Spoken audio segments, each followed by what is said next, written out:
अब समझे मेरे बाप के जुआई। जब तू अच्छे अच्छे राजकुमारों को खातिर में ना लाई तो हम फकीरों से शादी करने की क्या धुन समाई। तभी आए फिर कौन बासा और कैसी गदाई। अफसोस मैं तुम्हारी अभिलाषा पूरी नहीं कर सकता क्योंकि मेरी अर्धांगिनी मेरे साथ है। हाँ, लक्ष्मण इस बात को मंजूर करें तो बड़ी खुशी की बात है। इसलिए आप उनके पास जाइए, उन पर अपना दिली अभिप्राय आजमाइए। वो इस वक्त अकेला है और वैसे भी बड़ा जवान अलबेला है।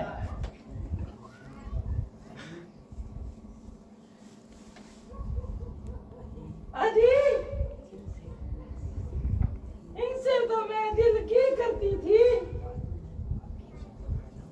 वास्तव में तो मैं आपकी ही मोहब्बत का दम भरती हूँ। वो काला कलूटा अबनूद का झोटा, ना आदमी की सूरत भला, मुझे उसे शादी करने की क्या जरूरत।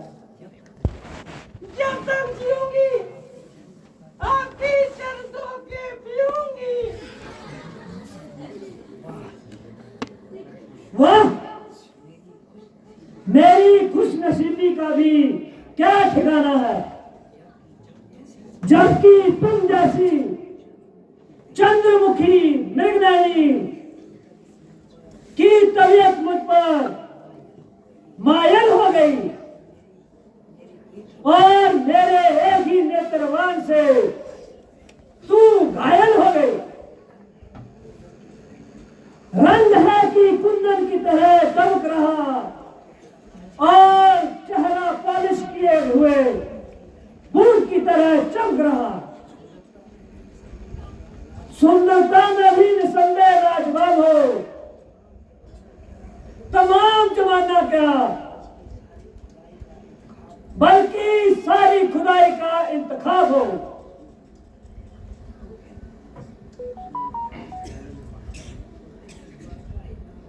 तो फिर किस बात का हिसाब है?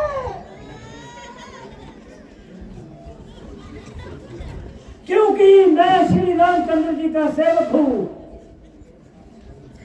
इसलिए मेरे साथ शादी करने में तुम्हारी तमाम उम्र के लिए मिट्टी खराब है।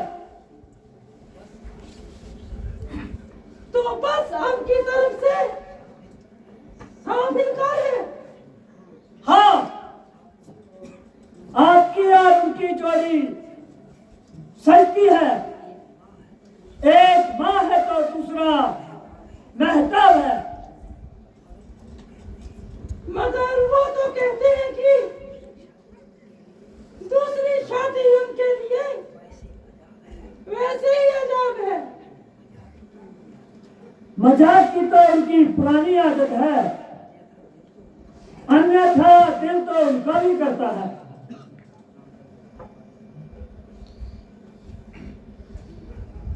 अरे महाराज,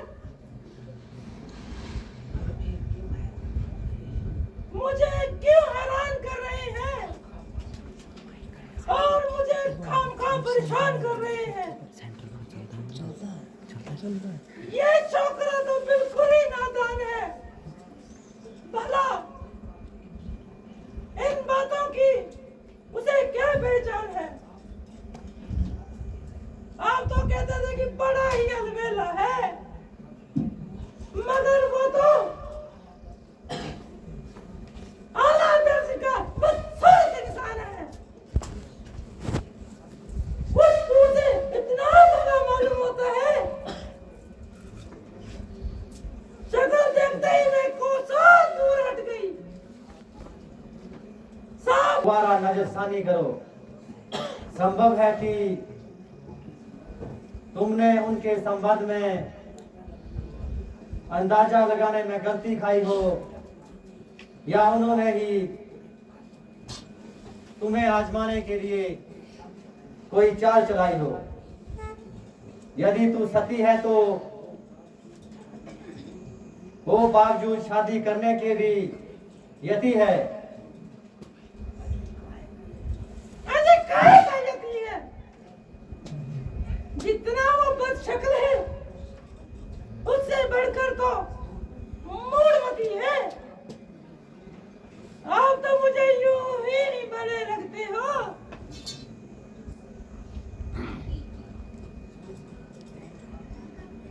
श्रूप लगा के तो कोमल हाथ इसे गर्दन पर है। जरा पीछे हट के बात कर। ये हाथों पाई किसी और से करना। जरा दूर से बात कर। मेरे हाथ में क्या कांटे हैं जो आपके गर्दन में चुभ रहे हैं?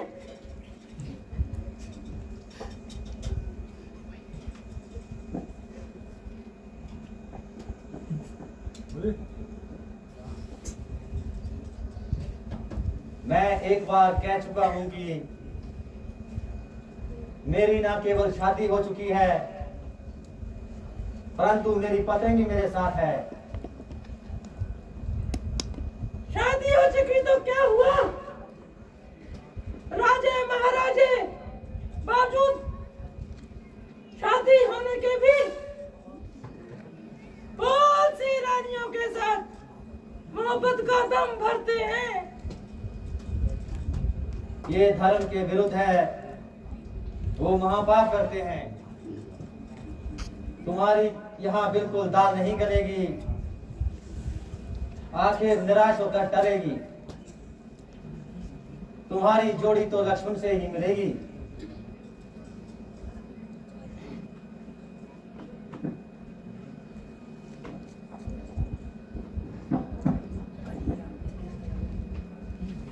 अजी आपने किस जंगलू के पास भेज दिया?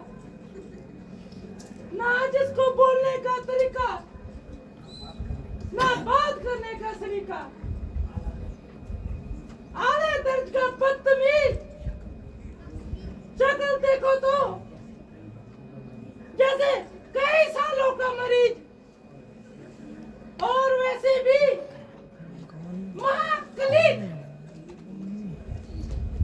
3 मिनट से ऐसी बदबू आई, ऐसी आई, ऐसी आई, नाक दबाकर नकटी आई।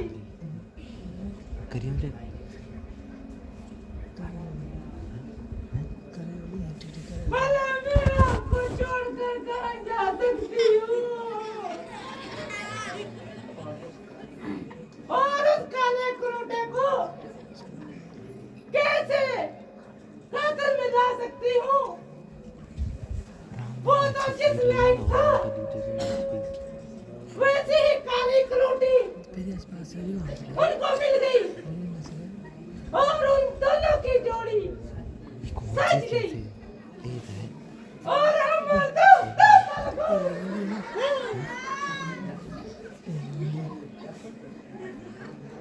जो शख्स पहले ही दूसरे का गुलाम हो, वह तुम जैसी सुंदरी के साथ किस कदर हम कलाम हो। अगर तुमको नहीं तो मुझको तो अपने रुतबे का ख्याल है, इसलिए आपके हुक्म की तालीम करना मेरे लिए सख्त मुहाल है।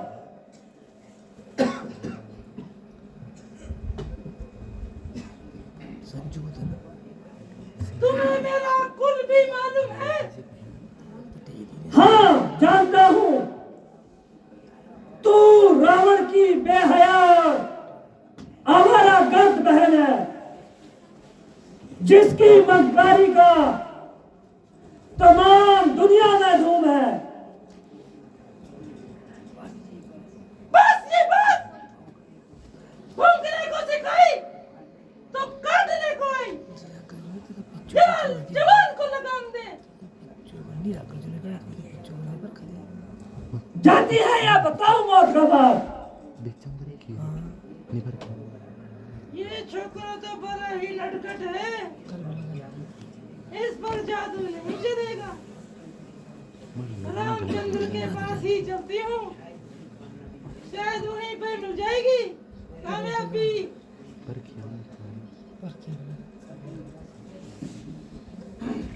अजी बस क्षमा कीजिए, अब बहुत ज्यादा दिल की हो गई। तू तो अपनी शर्म और हया को बिल्कुल ही खो चुकी।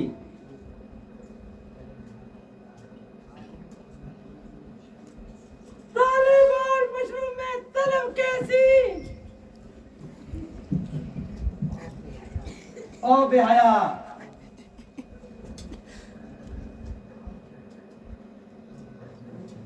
तुम तो बड़े ही बेवफा हो। वह काम करो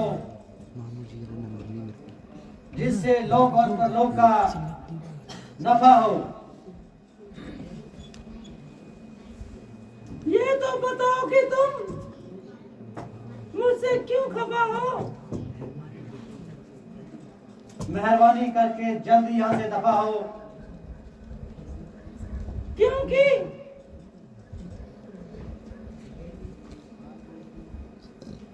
ये निमोड़ी कार की डोरी तुम्हारे साथ है। ये मेरी इच्छा पूर्ति में बाधक है, इसलिए पहले मैं इसकी मिट्टी ठिकाने लगाती हूँ। क्यों रे भैया, तुमको शर्म भी आती है जो भैंसों की तरह यहाँ ठुमक रही है? मालूम होता है तू बहुत ही सिर चढ़